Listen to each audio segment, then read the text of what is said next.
সপ্তম শ্রেণীর এক ছাত্রীকে অর্থের প্রলোভন দেখিয়ে কুপ্রস্তাব দেওয়ার অভিযোগ উঠল এলাকার এক বৃদ্ধের বিরুদ্ধে।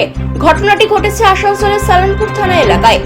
মঙ্গলবার অর্থাৎ গতকাল রাত্রে পরিবারের লোক ও স্থানীয়রা সালানপুর থানায় উপস্থিত হয়ে ঘটনায় লিখিত অভিযোগ দায়ের করেন। অভিযুক্ত বৃদ্ধকে আটক করেছে সালানপুর থানার পুলিশ। তবে পুরো ঘটনার তদন্তে নেমেছে সালানপুর থানার পুলিশ। পরিবার সূত্রে জানা গিয়েছে, ওই বৃদ্ধ প্রতিবেশী টাকার প্রলোভন দেখিয়ে কুপ্রস্তাব দেয় সপ্তম শ্রেণীর ছাত্রীকে। ওই ছাত্রী ঘটনাটি পরিবারের লোককে জানিয়ে দেয়। এরপরই মঙ্গলবার অর্থাৎ গতকাল রাত্রে ছাত্রীটির পরিবারের তরফে লিখিত অভিযোগ দায়ের করা হয় সালানপুর থানায়।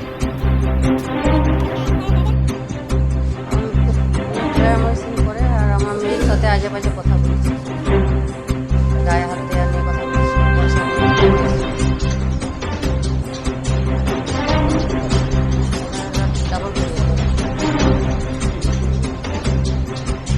মেয়ে ওখানে বসেছিল নিচে, আর বেরোয় নেমেছে আসা যাওয়া করে দাদু সঙ্গে হাসি আর কি গল্প করে সব আজে বাজে কথা বলছি। আগে থেকে হয়েছে ওটা তো বলতে পারছি না, 3-4 দিন ধরে জিনিসটা খুব বেশি বলা বলি হচ্ছে। আমার মেয়ে এসে বাড়িতে বলল যে মা দেখো আমাকে কী বলছে। মেয়ের বয়স 13 বছর। হ্যাঁ, করেছি। মেয়ের এর জন্য বললাম যে এভাবে এসব করছে যাতে না পরে অন্য কারোর সাথে করে, তার জন্য এভাবে বলা হলো। চাইছি যে শাস্তি হোক, ঠিক আছে, কিন্তু যেমন এই তোমার যেমন আর কারোর সাথে যেমন না করে, এটাই চাইছি। আজ আমার মেয়ের সাথে করেছে, আর পরে অন্য কারোর সাথে তো করতে পারে, এটাই বলছি।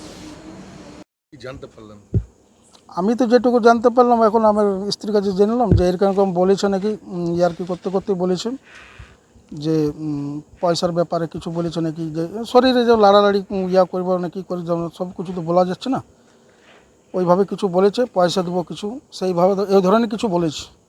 সেটা বাড়িতে এসে মেয়ে বলেছে যে এমনি এমনি বলছে। কবে জানা এটা কিছুদিন আগে বলেছে, তারপরে মেয়ে সেবার হয়তো বলেনি বাড়িতে, আমি সঠিক জানি না। তারপর আবার হয়তো দ্বিতীয়বার বলেছে, তখন বাড়িতে বলেছে ওর মাকে।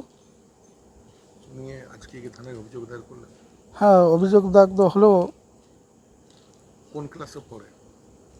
কে বাচ্চাটা বলবো কোন ক্লাসে পড়ে? 7-এ। কত বছর বয়স? 13+। কি চাইছেন আপনারা? চাইছেন কি, যে এরকম যেমন দ্বিতীয়বার কারোর সাথে না হয়, বা একটু শাস্তি হওয়া দরকার। আরও তো মেয়ে রয়েছে, সবারই সাথে যদি এইভাবে হয়তো মেয়েরা কীভাবে বেরোবে রাস্তাঘাটে? এলাকারই, আপনার এলাকারই লোক? হ্যাঁ, এলাকারই, এক জায়গারই পাশাপাশি।